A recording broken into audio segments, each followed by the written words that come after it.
Welcome to Hood Champion Boxing and Sports. And boxing, you find a way to win or you find a way to lose. Now, with all this talk about Terence Crawford and Canelo, let's switch gears a little bit.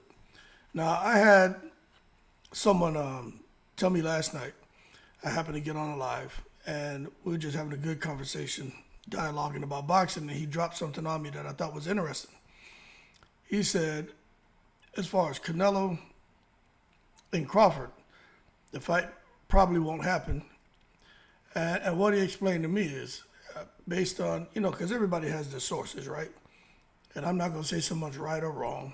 I'm going to just, listen, take everything with a grain of salt, because I don't think any conversation is off limits. So, and what he was sharing with me is that Errol Spence is the guy to get the Canelo fight.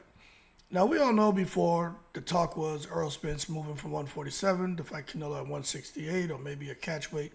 But the talk was Errol Spence fighting Canelo because he's so big, he can easily fight at 168. Even Errol Spence said, I could fight at 168. So the momentum was going that way. And we know what happened.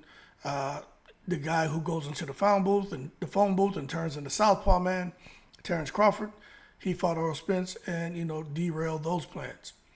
Anyway, when you look at Canelo being reluctant to see what seems to be to have a conversation about fighting Crawford, what was mentioned to me is that the plan is for maybe 2025, could be for Canelo to face Spence at 168, but under Netflix. It sounds, from what he was explaining, is it could be a deal being put in place to have certain fighters fight on Netflix. And the thing about it is it won't be on pay-per-view, it'll just be on Netflix. So if you have a subscription to Netflix, then you get to watch the fight. But the fighters will just get paid a certain amount of money. They'll get it up front, so they don't have to worry about after having the pay-per-view sales and seeing what the final revenues are and the splits. They just get all their money up front. And then Netflix does its own thing with subscribers, and people get to watch their favorite fighters fight on Netflix. Now, he also pointed out, he was like, where did Gervonta Davis money come from? And, of course, only the fly on the wall knows.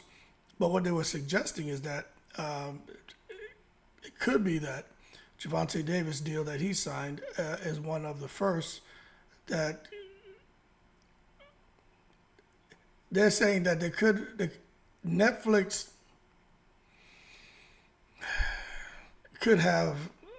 could be involved in that deal as far as the money being put up for Tank, and that you will see maybe because you still have the Amazon deal in place as well.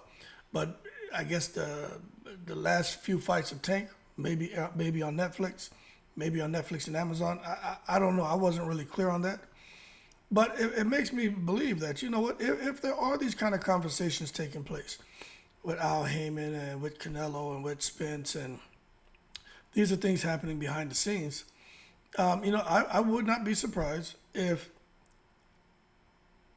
what we found out here in the next year, that's the direction things are going. Because if you take a look at Errol Spence, we're out here saying he should retire. He doesn't seem to be worried about boxing.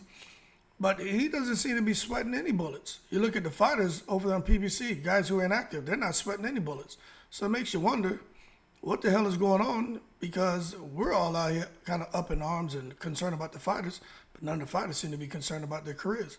Maybe because Al Heyman has a plan, and maybe because Al Heyman paid them so good in the past to where they don't need to worry about money. I don't know.